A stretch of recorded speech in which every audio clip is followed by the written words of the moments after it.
Hamas की अल Qassam और अल Quds brigade ने एक बार फिर ताज़ा हमला कर इसराइल को बुरी तरह दहला दिया है। फिलिस्तीनी ग्रुप ने ऐलान भी किया है कि उनके लड़ाकों ने गजा सिटी और खान यूनुस के इलाकों में आरपीजी और मोर्टार शेल से इजरायली फौज पर बड़े हमले किए हैं, जिसके बाद इजरायली फौजियों के जख्मी होने की तस्दीक भी की गई है।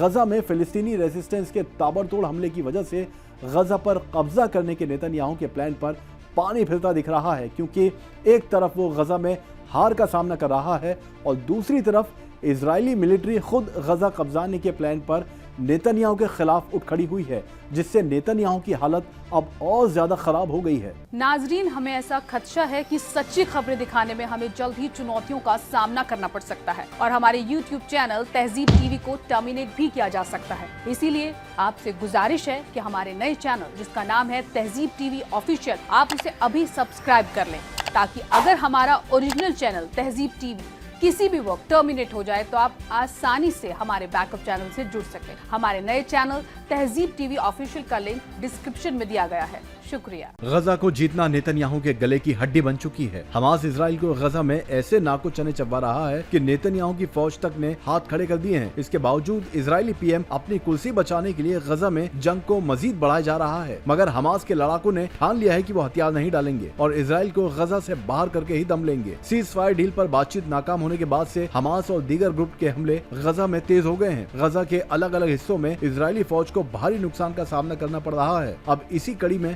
फिलिस्तीनी रेजिस्टेंस ग्रुपों ने इजरायली फौज पर घात लगा के ताजे हमले किए हैं। अल मयादीन की खबर के मुताबिक फिलिस्तीनी रेजिस्टेंस ग्रुप गजा शहर और खान यूनुस में इजरायली कब्जे वाले फौजियों को लगातार नुकसान पहुंचा रहे हैं। हमास की फौजी यूनिट अल कस्साम ब्रिगेड ने ऐलान किया है कि उसके लड़ाकों ने अल तुफाफ इलाके के आसपास में एक इजरायली D9 सैन्य बुलडोजर को निशाना बनाया। बयान के मुताबिक बुलडोजर को टेंडम आरपीजी से निशाना बनाया गया। एक मुश्तरका अटैक में फिलिस्तीनी अल कुद्स ब्रिगेड ने अल कस्साम ब्रिगेड के साथ मिलकर खान यूनुस के आसपास मौजूद इजरायली फौजियों पर भारी मोर्टार गोले दागे। इसके अलावा अल कुद्स ब्रिगेड ने खान यूनुस के सेंटर में अल माज स्ट्रीट पर आगे बढ़ रहे एक इजरायली टैंक और इजरायली फौजियों पर अटैक की इत्तला दी। टैंक पर एक बड़े ताकतवर थकी बैरल बम से हमला किया गया, जो बख्तरबंद यूनिट के पास गिरते ही फट गया। एक दूसरे ज्वाइंट अटैक में अल कुद्स ब्रिगेड और अल कस्साम ब्रिगेड और अल नासिर सलाह अल दीन ब्रिगेड ने नॉर्थ खान यूनुस में इजरायली फौजियों के जमावड़े पर गोलीबारी की, जिसमें कई इजरायली फौजी हलाक और जख्मी हो गए। इसके साथ ही इस्लामिक मूवमेंट अल कुद्स ब्रिगेड ने खान यूनुस शहर में अपने लड़ाकों के जरिए इजरायली फौजियों और गाड़ियों पर मोर्टार से हमला करने का फुटेज जारी किया है। रेजिस्टेंस के इन तमाम हमलों में दर्जनों इजरायली फौजियों के जख्मी होने की इत्तला मिली है। यही वजह है कि खुफिया रिपोर्ट्स के मुताबिक इजरायली फौजियों ने अब हमास से लड़ने से इनकार कर दिया है। हालांकि इजरायली मीडिया और इजरायली हुकूमत अपने नुकसान की असल तादाद को छुपा लेते हैं, मगर इजरायली फौज की नेतन्याहू के खिलाफ बढ़ती बगावत इस बात का सबूत है कि गजा में इजरायली फौज हमास से लड़ पाने में नाकाम है। गजा को हथियाने के ख्वाब देख रहे नेतन्याहू को ये इजरायली फौज की तरफ से बड़ा झटका है, क्योंकि इजरायली फौज के चीफ ऑफ स्टाफ इयाल जमीर भी इजरायली हुकूमत के खिलाफ उतर आए हैं। अल मयादीन के मुताबिक नेतन्याहू और इयाल जमीर के बीच गजा पर पूरे कब्जे के प्लान को लेकर टकराव हुआ है।